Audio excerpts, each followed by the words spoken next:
Mas é abusado mesmo, rapaz. É por aí o negócio. Gostei.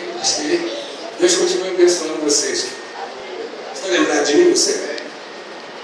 Mas eu te conheço. Eu te conheço. Eu falei com o prefeito Fabrício. Conheço ele de anos, ele nem me conhece. Você conhece por ano? Então tá bom. Amém?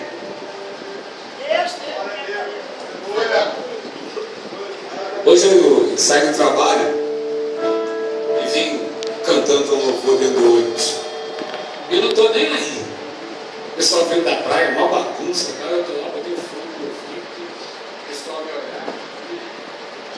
Porque eu reconheço tudo que eu sou e que eu tenho. Não foi por merecimento, não. Foi misericórdia de Deus. É isso que a gente precisa colocar no coração. O dom, que Deus faz, que Deus consegue Deus te dar, é graça. Não é favor e merecido. Não, irmão. É porque eu fiz muito isso, é porque eu jejuei, é porque foi muita oração, é porque eu fiz muito. Não, isso faz parte da santificação.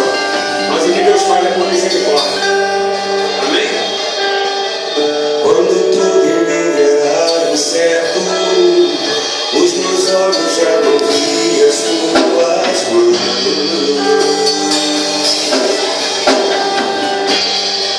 Se hoje eu não tenho o que espero, aprendi a confiar meu coração A ti, no Deus que cumpre tua palavra e me guarda, mesmo quando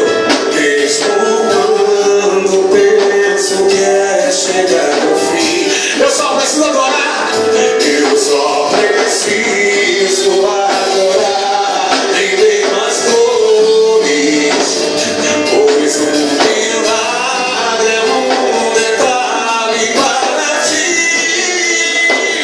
Fui alcançado por tua graça, maravilhosa graça, que trouxe salvação para mim. Eu não mereço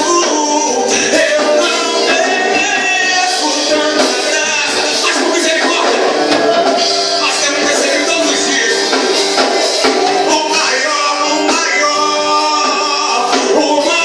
milagre Deus já fez.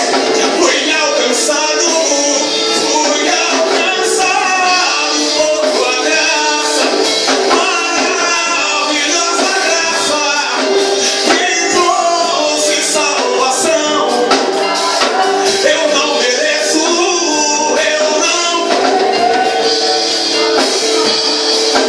mas por misericórdia recebi o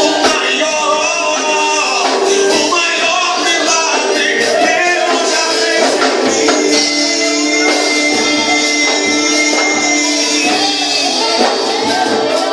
É só guardar com paciência, né? É só continuar caminhando, lembra disso? Uma casa não se começa pelo teto, começa por baixo. Tem que edificar. Quando tudo em mim era certo, os meus olhos já não viam as tuas mãos. Se hoje você não recebeu, agora é a tua vez. Fica na fila de Jeová. Hoje eu não tenho o que espero, aprendi a confiar meu coração, Senhor, somente a ti, no Deus poderoso, no Deus que cumpre tua palavra. Assim, ó. E me guarda nas noites frias, nas noites de calor, nas noites de perigo. Eu só preciso adorar. Eu só preciso adorar em meio às dores, pois o milagre é um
continua.